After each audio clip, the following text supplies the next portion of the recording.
Not on. Check 1 2, check 1 2. That's definitely on. Is it working now? Yes, I think we're going to sound. We have audio. Check 1 2. I have to warm up. Can everyone join me, please? Check 1 2. Can everyone check 1 2? Check 1 2. I think the acoustics are just marvellous, Rupert. Hi everyone. Nice to be here. Thanks very much for having me. Billy Birmingham. Now, listen, what are we going to do? You know what we're going to try and do here, Rupert? How are we going to do it? We're going to try and jam 30 years into 30 minutes. And that means I'm going to have to talk fast. And I think everyone will agree with those sentiments. So I'm ready to go. Check 1 2, I'm ready. We've got a timekeeper, we've got someone to... One of the boys, where's your mate Nick? Where is he? Down in front of you. Mick, can you keep an eye on the time for us, mate? There's nothing worse than someone cracking on past their allotted time. Give me a 15-minute nod if you could, Mick. Just tap the study, mate. It's 15 minutes. Good, Nick. 30 years, mate. 30 years, guys. I wouldn't believe, seriously, that somebody could make a career for 30 years doing this sort of shit that I do, taking the piss out of sport. In fact, nowhere else in the world could somebody have, you said in your intro, it's a good pub trivia question actually, who's the only Australian recording artist in history to have 7 consecutive #1 albums? You wouldn't be saying Talk Man, it'd be Cold Chisel, In Excess, Midnight Oil, Bee Gees, Delta Goodrem, somebody. You certainly wouldn't be saying 12 Man, a guy making spoken word records, taking the piss out of sport. There is no other country in the world, I don't think, Rupert, that would allow that type of record to have that type of success. But it says a lot about Australia. It says that no one knows what it says. It makes me proud to be Australian. It does indeed. I just want to know where it all began. Can I quickly apologise to the ladies in the room and also the ladies who are serving us here today. And the wingers? Yes, there are the 12-man material. 12-man material is laced with some fruity language, and I'm not going to change my accent. If there is anyone who is offended by a bit of fruity language, well, stiff shit. So where did it all start?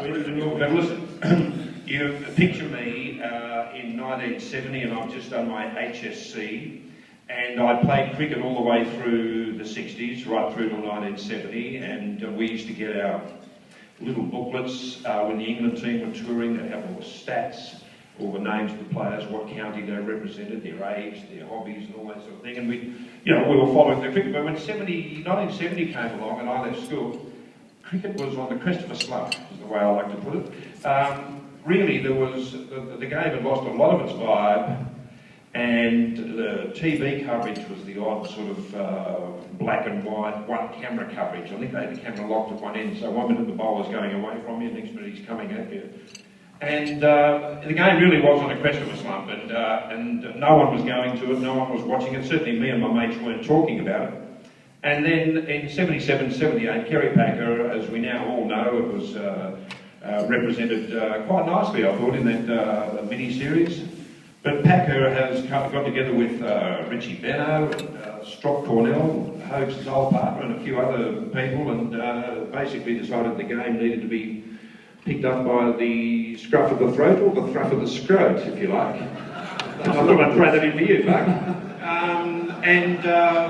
Basically what those guys did was take a game that was steeped in history.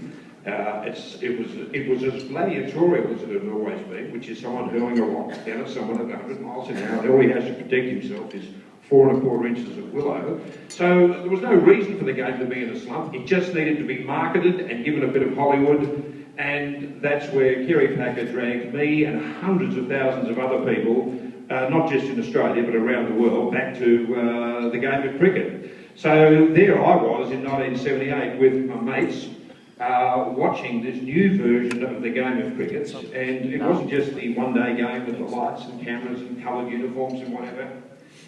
It also brought to front and centre a voice that just blew me away. I had no idea that Richie Benno, this fellow that I'd followed through the 60s as a great Australian player and a great Australian sportsman and commentator for the BBC, I had no idea that Richie had such a bizarre little voice. Like someone had taken his voice box out and stuck it on the ground and stomped on it and put it back in his throat and said, "There you are, Rich. That's how you're going to sound for the rest of your life, buddy. Check 1 2."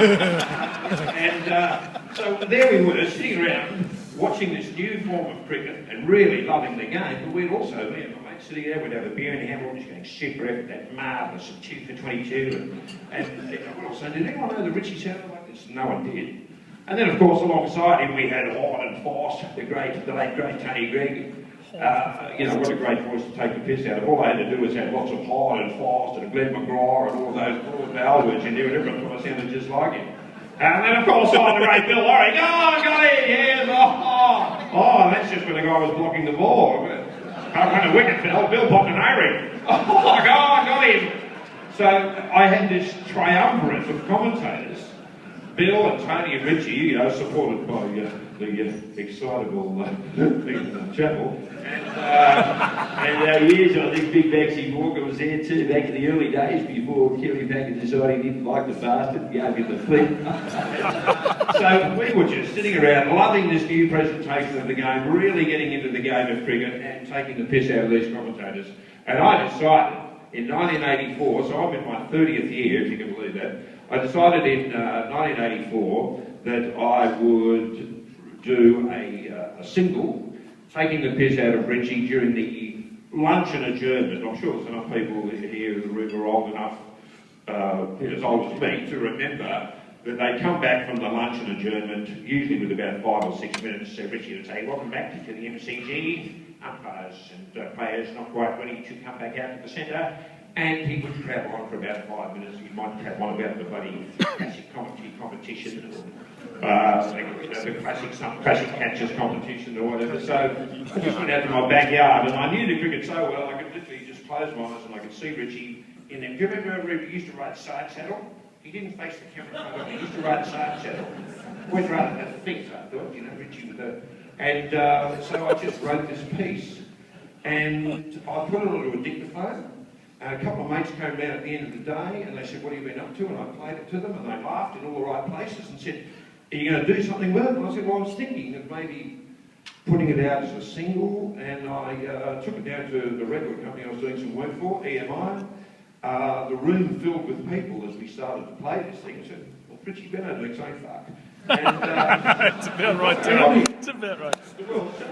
And so 1984, the record company said, let's go, let's do it. So we whacked it out, came out in, I think, it might have been about February, March of 1984, and lo and behold, it went to #1. It was there for about 4 or 5 weeks. You nervous about that, mate? Yeah, I was. I didn't even stick my name anywhere near the cover. I think I was naively thinking, oh, if Richie gets the shits, he won't be able to find me. Maybe down at the royalties office he will. But no, look, I got some legal advice actually. I went along and spoke to some legal, and I played it to him. And I said, what sort of position am I in here? And he said, well, look, in Australia, if people don't like what you've done or said about them, or if they think that you've crossed the line in what you've done or said about them, they can sue your ass. That's my legal opinion. My non-legal opinion is it's piss money and he'd have to be an idiot to cause that sort of a ruckus. So thankfully he was right, and off we went. And did I think I'd still be here 30 years later crapping on about it? No, I didn't. I thought it was a one-off. Glad you are, mate. We're glad you're here, sitting here this afternoon. About to live on a few of our favourite tapes as they were back then. Well, I think maybe we should sort of bounce through some of the highlights and lowlights of each of the records. We've got Mick's going to annoy us here to make sure we don't crap on for too long. You've given me some commentary notes here, mate. Well, I have. I'm 61 in July, and I figured, yeah, the old memory's not what it used to be. I can't remember what I've done on these records, so I've made a couple of check notes for you and for me. No, I remember a lot of it, and I remember that those voices that you've just, you've reintroduced, the Richie Bennos, the Bill Lauries. Oh, Bill! Got him, yeah, it's one of my favourites. And Greggy. Well, you know, marvellous. Can he just say Greggy, rest his soul. He became a good friend of mine, Greggy. He was probably more accepting of the 12-man's piss tape than any of the other commentators. In fact, Greggy realised that the success of the 12-man was having a very positive knock-on effect for Channel 9's coverage. And Richie, in the early days, I've got a couple of beautifully, they're now very yellowed pieces of paper on the embossed Benno & Associates letterhead, where I sent Richie a copy of the album, and it was, dear Billy, many thanks for sending me a copy of the record. A few comments. Too much swearing, just for the sake of it. And Chappelle's voice not quite right. And there was a Richie's really fucking critic, you know. He was like a headmaster anyway, and he sent it to me on the embossed Benno and Associates letterhead, and I've still got it. It's a bit of a keepsake. But Richie in the early days was, I think probably because he like me, thought it was going to be like just a one-off, you know. And so he had all these, you know, kind of nice compliments that he paid me about the record, and said he's a clever guy, and my wife and I have been listening to it in the flat all weekend.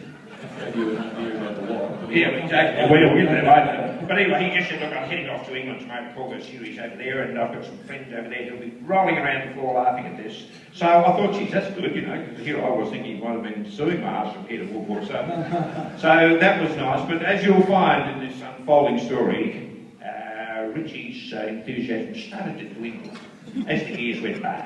The walk, it followed up with, I think in 1987, the wide world of sports. Yes, it was a whole new range of. Well, exactly. The whole was a different playground, but the reason why I gravitated to that was because it was as iconic as Channel 9's cricket coverage. That's great. This 5-hour program with, Okie Ducks by Jingo, my crikey, little Mikey Gibson. Yeah, little tubby Mikey Gibson sitting there, never played a sport in his life. And, but he was a good judo, and he looked like one of those, he looked like almost like Norm, you know, just the armchair deal. And he was full of by-Gs and by-Jingos and by-crikeys, and I just put them all together, and he said, I can't fucking go anywhere now without people screaming at by-G, by-Jingo, by-crikey. Have you mentioned that? And of course, alongside him was Ian Chappell, now one of the many sports people who try to make the transition to commentator. And Chappelle has improved over the years, I think. I think he has. But, so there's Chappelle sitting there with all the cred, having captained Australia and one of our favourite sports, cricket. But when it came to reading an auto cue and doing a TV presentation, Chappelle was a great cricketer. Chappelle and Mike, you went on to work beside.